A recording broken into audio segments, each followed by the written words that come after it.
Profit loss मध्ये एवढी वस्तू एवढ्या रुपयाला विकल्यामुळे एवढं नुकसान होतं आणि नंतर एवढा प्रॉफिट करायचा असेल तर एवढ्या रुपयानं किती वस्तू विकाव्या लागतील वगैरे वगैरेचे प्रश्न ह्या बऱ्याच स्पर्धा परीक्षांमध्ये येतात. पण माहीत नसल्यामुळे कसं सोडवायचं, आपले प्रश्न सुटून जातात.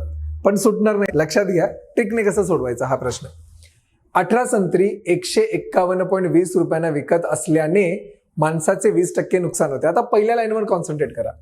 18 संत्री 151.20 रुपयाला विकल्या. बघा आता काय करायचं, याच्यामध्ये संत्री म्हणजे वस्तू ज्या आहेत त्या वर ठेवायच्या, किती रुपयाला विकल्या त्या खाली घ्यायच्या, 151.20.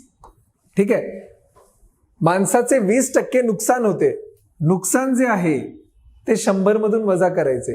100 वजा 20. बघा इथे मी 100 वजा 20 केलं. ठीक आहे, बरोबर. आता 30% नफा पाहिजे, ते मिळवण्यासाठी त्याने किती संत्री 819 रुपयाला विकावीत. मी तुम्हाला सांगितलं रुपये खाली लिहायचे. बघा इथे मी 819 खाली लिहितो. किती संत्री विचारलंय तो प्रश्नचिन्ह वर आहे आणि 30% नफा होतो, तो नफा मी 100 मध्ये मिळवणार.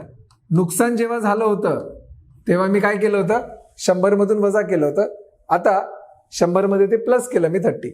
आता हे आपण सोडूया. बघा 18 भागिले 151.20 गुणिले इथे येणार 80 बरोबर, प्रश्नचिन्ह गुणिले 130 भागिले 819. आता हे कसं सोडवणार आपण, तर सगळ्यात आधी हा 0 कॅन्सल.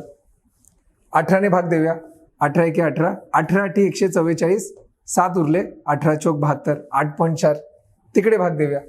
13 एके 13, 13 संग 78, 3 उरले, 13 39. आता मला प्रश्नचिन्हाचं उत्तर पाहिजे. इथे काय उरलं, 8 उरलं.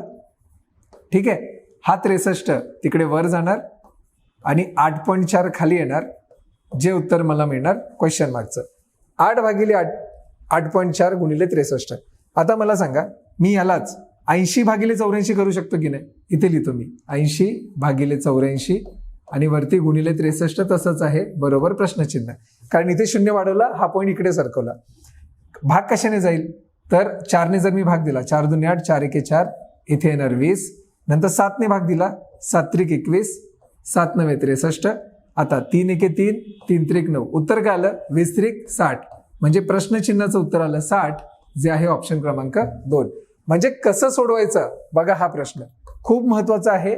बऱ्याचशा SSC GD CHSL staff selection commission CGL मध्ये सगळीकडे अशा स्वरूपाचे प्रश्न विचारले जातात.